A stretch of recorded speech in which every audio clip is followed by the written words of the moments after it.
My name is Sharingan.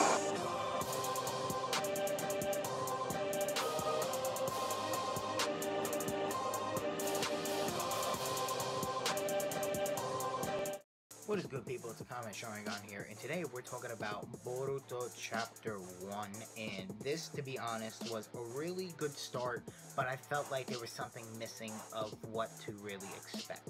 Now, I'm not saying that this is a complaint video or anything like that. This is a manga review based on what I've seen of the manga chapter so far. And starting off, we see Boruto on the Hokage monument, and there's this guy, and this is like the main villain. We've seen him, for anybody who's a big fan of Naruto, and you'd like to look at maybe like spoilers or something, you would notice that there's this front page cover of Boruto, Sarada, Mitsuki, and then all of a sudden there's this guy like towards the right, and he's like very shallow. You don't see all of his appearance. He's like this, and that to me indicates that he's like the main antagonist, because like nobody wants to really reveal the main antagonist right off the bat like that.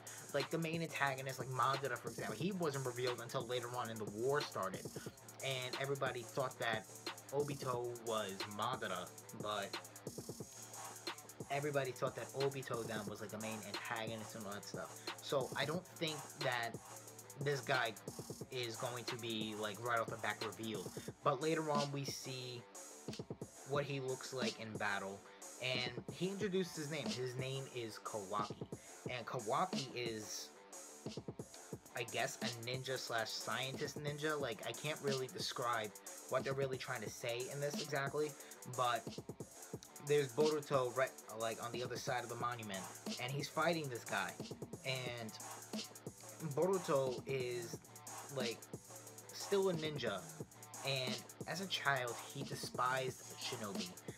Main reason is because his father neglected him, didn't bother paying much attention to him, because Naruto was now the Hokage. He didn't understand what it was like to be a busy man, making sure the Hokage system itself, just the village itself, was just stable. He wanted to make sure everything was stable, because as a Hokage, you gotta make sure that you protect your friends, you gotta make sure that the village is safe, you gotta make sure that bills and everything is alright, you gotta make sure the missions are acceptable, all that stuff.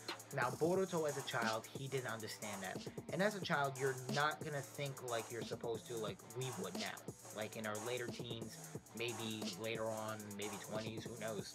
And they're not gonna get the same mind concept as to what an adult or older teenager would have. My question is, how old is he now? And I want to say he's like maybe 23, 17, maybe around that. He's not in his 30s. We know that for a fact. Because, first off, Naruto in the Shippuden series was 16 to 17 years old. Now, when the last came out, he was like 19 to 20, maybe 21.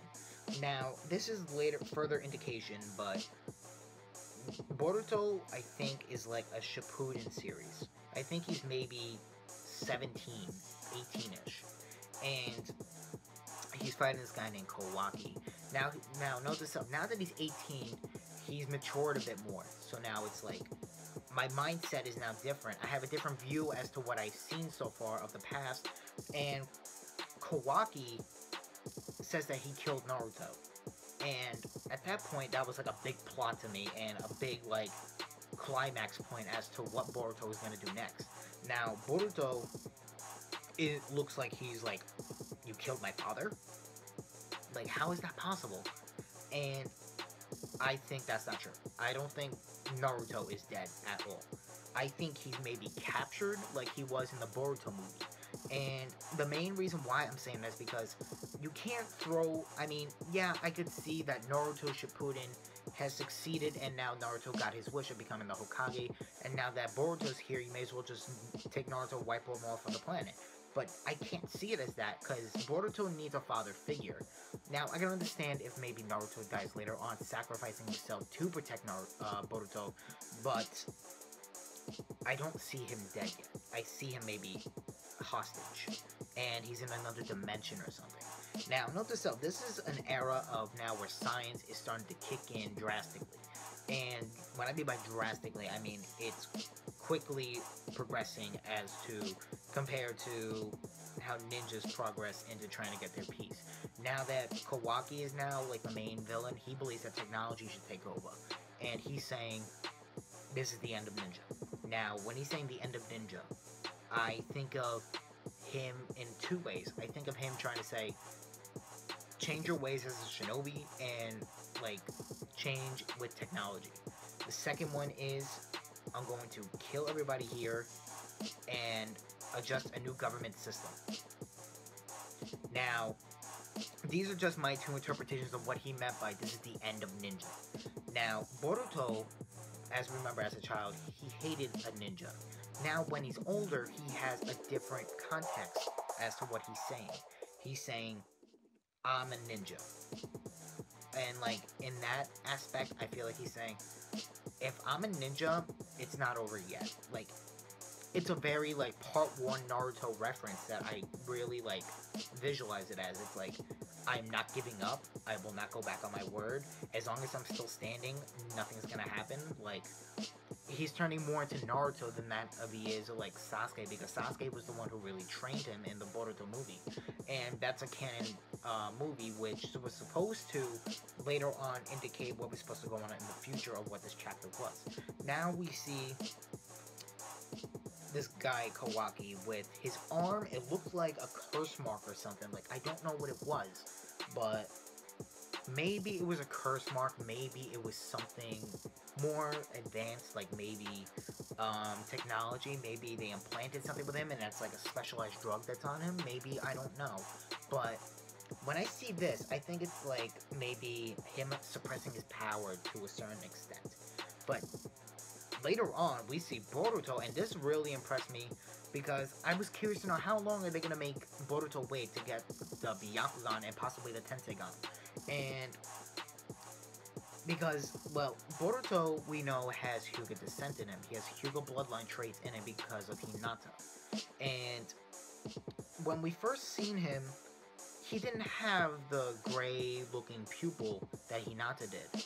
Nor did Hinawari until later on when Naruto accidentally, either Naruto or Boruto smashed her cake or something, or her toy. She got pissed off and then all of a sudden knocked the fuck out of Naruto, and she awakened the Byakugan then. So Hinawari got the Byakugan first. Because the way I'm thinking of it, it's all of a sudden, it's almost like a Sharingan. It's like you gotta have an emotional breakdown to awaken it somehow. And to me, that seems kind of weird.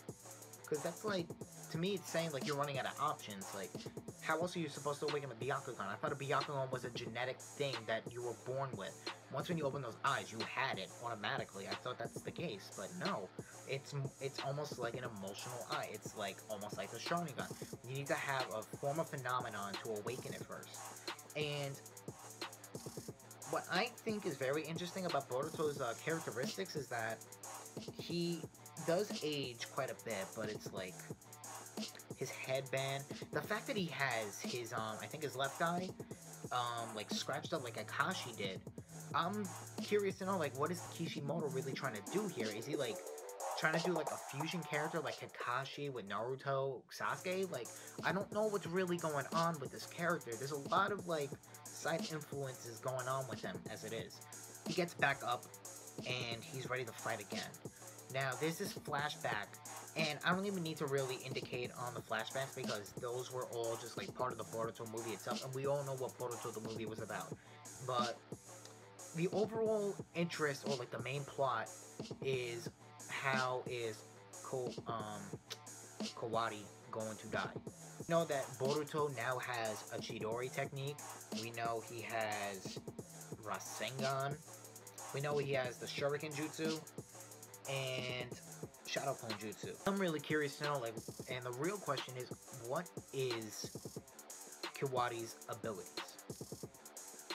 And because of that, that's what's leaving a mystery to me.